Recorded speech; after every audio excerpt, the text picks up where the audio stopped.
Phùng Thiệu Phong và Triệu Lệ Dĩnh đi du lịch cùng nhau, nhìn vợ chồng họ thật ngọt ngào. Trong làng giải trí Hoa ngữ, không hiếm những cặp đôi từng khiến khán giả phát cuồng bởi sự đẹp đôi cả trên màn ảnh lẫn ngoài đời. Nhưng khi nhắc đến một trong những đôi uyên ương khiến công chúng nhớ mãi, chắc chắn không thể bỏ qua cái tên Triệu Lệ Dĩnh và Phùng Thiệu Phong. Cả hai từng là tâm điểm của vô vàn tin tức, từ chuyện yêu đương, kết hôn cho đến khi trở thành cha mẹ, và trong ký ức của nhiều người hâm mộ, những chuyến đi du lịch chung của họ chính là khoảng thời gian đẹp đẽ, ngọt ngào và bình yên nhất. Truyền thông từng tiết lộ rằng, có một khoảng thời gian sau khi công khai kết hôn, Phùng Thiệu Phong và Triệu Lệ Dĩnh quyết định dành cho nhau một kỳ nghỉ riêng tư. Họ không chọn những địa điểm quá đông đúc, thay vào đó là một thành phố cổ kính ở châu Âu nơi có những con phố lát đá, những quán cà phê nhỏ xinh nằm bên góc phố, và cả bầu không khí trong lành, lãng mạn. Cặp đôi xuất hiện giản dị đến bất ngờ, không có vệ sĩ đi kèm, không che chắn quá kỹ lưỡng, cả hai muốn hòa mình vào dòng người du lịch như bao đôi tình nhân khác. Triệu Lệ Dĩnh chọn cho mình chiếc váy dài nhẹ nhàng, mái tóc buộc thấp tự nhiên. Phùng Thiệu Phong lại khoác một chiếc áo sơ mi trắng cùng quần jean, trông vừa trẻ trung vừa nam tính. Dù cố gắng giữ sự bình thường, nhưng chỉ cần nhìn vào ánh mắt và nụ cười của họ, ai cũng có thể nhận ra, đây không chỉ là hai du khách bình thường, mà là một cặp vợ chồng đang tận hưởng kỳ nghỉ đầy ngọt ngào. Một du khách tình cờ ghi lại được khoảnh khắc cả hai tay trong tay đi dạo giữa phố cổ. Không có máy quay, không có kịch bản, cũng chẳng cần lời thoại lãng mạn, chỉ là một cái nắm tay thật chặt. Triệu Lệ Dĩnh khẽ nghiêng đầu cười, còn Phùng Thiệu Phong thì nhìn vợ với ánh mắt dịu dàng. Hình ảnh ấy nhanh chóng lan truyền trên mạng xã hội, khiến cư dân mạng phải thốt lên, đây mới là tình yêu thật sự. Cảnh tượng ấy đơn giản nhưng lại quý giá vô cùng, bởi trong showbiz ồn ào, không dễ gì thấy được những khoảnh khắc chân thật đến thế. Trong suốt chuyến đi, cả hai không ít lần bị bắt gặp cùng nhau chụp ảnh dưới ánh hoàng hôn, hoặc ngồi bên cửa sổ một quán cà phê nhỏ, cùng nhâm nhi ly latte ấm nóng.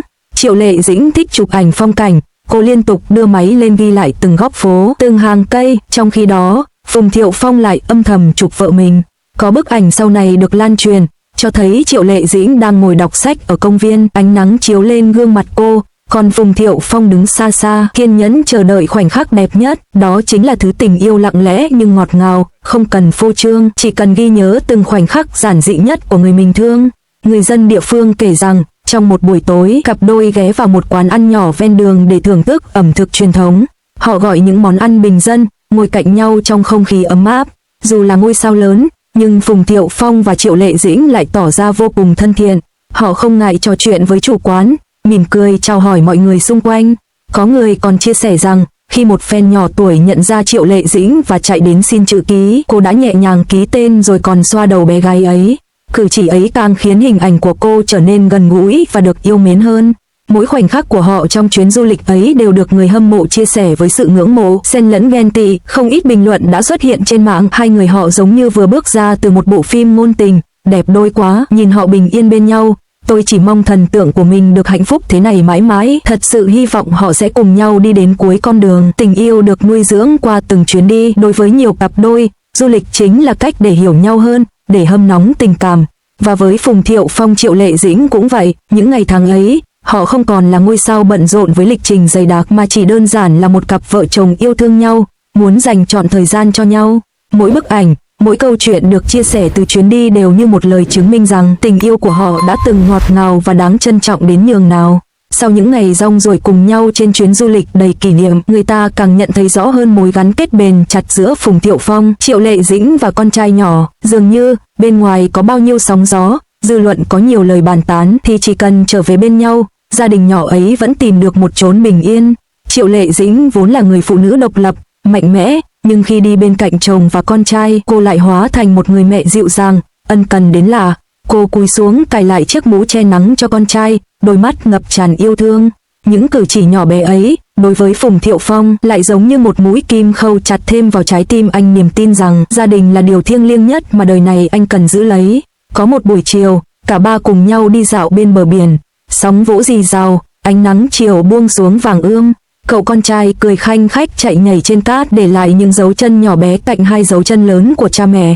Khi nhìn lại, ba hàng dấu chân ấy như minh chứng rõ ràng cho sự gắn bó bền chặt không thể tách rời. Phùng Thiệu Phong đứng từ xa nhìn hai mẹ con nô đùa, trong lòng dâng lên cảm xúc khó tả, vừa biết ơn, vừa hối hận, vừa khao khát giữ trọn hạnh phúc này. Cũng trong chuyến đi, có lúc họ cùng nhau ngồi ăn tối trong một quán nhỏ ấm cúng. Không cần ánh đèn hào nhoáng, không cần xa hoa, chỉ có ba người ngồi quanh một bàn ăn giản dị. Con trai ngồi giữa, díu dít kể những câu chuyện ngây ngô trẻ con. Thi thoảng, Phùng Thiệu Phong lại gắp cho vợ một miếng thức ăn, còn Triệu Lệ Dĩnh thì lau miệng cho con trai. Cảnh tượng ấy khiến ai chứng kiến cũng phải mỉm cười, hóa ra hạnh phúc đơn giản chỉ là được ở bên nhau trong những khoảnh khắc thường ngày như thế. Với con trai, cha và mẹ chính là thế giới, trong đôi mắt ngây thơ của bé, không có chỗ cho những tin tức ồn ào, những tin đồn ly hôn hay tái hợp. Bé chỉ biết rằng, khi được cha dắt tay, khi có mẹ ôm vào lòng thì mình đang sống trong một ngôi nhà ấm áp. Cũng chính tình yêu trong trẻo ấy đã trở thành sợi dây vô hình níu giữ hai người trưởng thành. Triệu Lệ Dĩnh từng chia sẻ trong một buổi phỏng vấn, điều quan trọng nhất sau tất cả chính là con trai. Dù có chuyện gì xảy ra, chúng tôi đều muốn con được lớn lên trong tình yêu thương của cả cha lẫn mẹ. Lời nói ấy không chỉ bộc lộ trái tim của một người mẹ, mà còn ngầm khẳng định rằng giữa cô và Phùng Thiệu Phong, sợi dây gia đình vẫn chưa bao giờ đứt đoạn. Trong mắt công chúng, họ có thể là những ngôi sao, là tâm điểm của làng giải trí, nhưng trong thế giới riêng, họ chỉ đơn giản là cha, là mẹ, là vợ, là chồng. Những bữa ăn gia đình, những buổi đi chơi, những lúc cùng con làm bài tập, tất cả đều là minh chứng cho tình cảm âm thầm nhưng bền chặt.